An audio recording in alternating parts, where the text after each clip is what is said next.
भोजपुरी के power star Pawan Singh ने काराकाट की राजनीति में भूचाल ला दिया है। जब से पवन सिंह ने यह ऐलान किया है कि वो हर हाल में काराकाट से चुनाव लड़ेंगे, मां से किया वादा वो पूरा करेंगे। इससे काराकाट में उपेंद्र कुशवाहा के साथ साथ महागठबंधन भी परेशान हो गई है। लेकिन अब जो खबर निकल कर आ रही है उसके अनुसार पवन सिंह जो है हाथी पर सवार होकर चुनाव लड़ेंगे।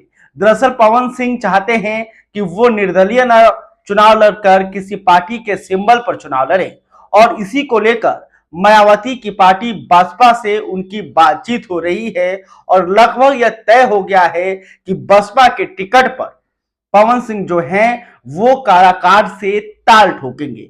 लेकिन काराकाट में बसपा कितना महत्वपूर्ण है यह भी आपको हम बता देते हैं, क्योंकि बसपा यानी कि मायावती की पार्टी और मायावती के मतलब रविदास वोटर, रविदास जो वोटर हैं वो आज भी बिहार में या यूपी में वो मायावती की पार्टी को ही, हाथी छाप को ही अपना वोट करते रहते हैं।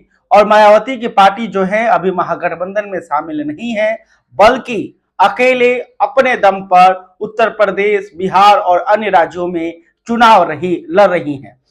खास करके उत्तर प्रदेश और बिहार के जो सीमावर्ती क्षेत्र हैं वहां पर मायावती की पार्टी बसपा का काफी प्रभाव माना जाता है। काराकाट हो, आरा हो, बक्सर हो, छपरा हो या फिर आपका सिवान हो, गोपालगंज हो, यानी कि जो भी यूपी बिहार के बॉर्डर वाले इलाके से जो लोकसभा सत्ता है वहां पर बसपा का 40 से 50,000 वोट तय माना जाता है। अगर आप काराकाट के पिछले चुनाव परिणामों को देखेंगे तब भी यहां पर बसपा के उम्मीदवार चुनाव लड़े हैं और उन्हें अच्छा खासा वोट भी मिला है। तो ऐसे में पवन सिंह अगर हाथी पर होकर सवार आते हैं तो फिर काराकाट में उपेंद्र कुशवाहा के साथ साथ महागठबंधन के उम्मीदवार राजा राम सिंह की भी मुश्किल काफी बढ़ सकती है, या फिर हाथी पर सवार होकर पवन सिंह दिल्ली भी जा सकते हैं। क्योंकि जिस तरह से काराकाट का समीकरण है, जिस तरह से यहाँ पर पवन सिंह को लेकर क्रेज है, इसे आप नजरअंदाज नहीं कर सकते हैं। पवन सिंह भोजपुरी का एक इतना बड़ा नाम है, जहां भी जाता है वहां पर लाखों की संख्या में उनके जो फैन हैं वो इकट्ठा हो जाते हैं। खास करके आरा, काराकाट, शाहबाद का जो इलाका है वहां पर पवन सिंह का जलवा चलता है, या यूं कहे कि पवन सिंह जहां जाते हैं वह शहर ठप हो जाता है। तो देखना होगा कि पवन सिंह और मायावती के बीच क्या डील कंफर्म होती है। क्या पवन सिंह हाथी के चुनाव चिन्ह पर चुनाव लड़ेंगे, और हाथी पर जब चुनाव लड़ेंगे तो क्या काराकाट का माहौल होगा, ये काफी देखने वाली बात होगी। दरअसल देखिए बात वही है कि जातीय समीकरण बिहार की राजनीति में बात ना हो, ऐसा हो नहीं सकता है। काराकाट में सबसे अधिक यादव और राजपूतों का वोट है। राजपूत यहाँ करीब 2.5 लाख के आसपास है और ये 2.5 लाख वोट जो है कभी किसी का समीकरण बदल सकता है, कभी किसी को हरा सकता है, कभी किसी को जिता सकता है।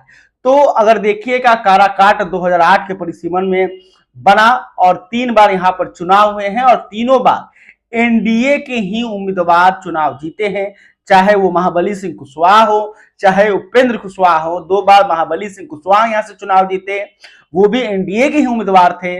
उपेंद्र कुशवाहा जब महागठबंधन के उम्मीदवार के रूप में यहाँ चुनाव लड़े थे 2019 में, तब उन्हें बुरी हार मिली थी। तो ऐसे में एनडीए का पलड़ा भारी रहा है, इसलिए भारी रहा है कि यहाँ पर राजपूत और सवर्णों का जो वोट है वो काफी संख्या में है और ये सवर्ण यहाँ पर जीत हार तय करते रहे हैं। इसके अलावे पवन सिंह का एक अपना फैन बेस है जो पवन सिंह को पसंद करते हैं, जो पवन सिंह के गानों के काफी पसंद करते हैं, वो पवन सिंह को वोट कर सकते हैं। तो यानी कि पवन सिंह के खाते में किस जाति का कितना वोट आएगा यह अभी तक तय नहीं हुआ है। तो देखना होगा कि हाथी पर सवार होकर क्या पवन सिंह आते हैं और काराकाट को क्या जीतने में कामयाब होते हैं। खैर अभी तक आपने हमारे चैनल को सब्सक्राइब नहीं तो कल इस खबर को लेकर आप क्या सोचते हैं कमेंट करके बता सकते हैं। वीडियो फेसबुक पर देख रहे हैं तो हमारे पेज को भी लाइक कर लें।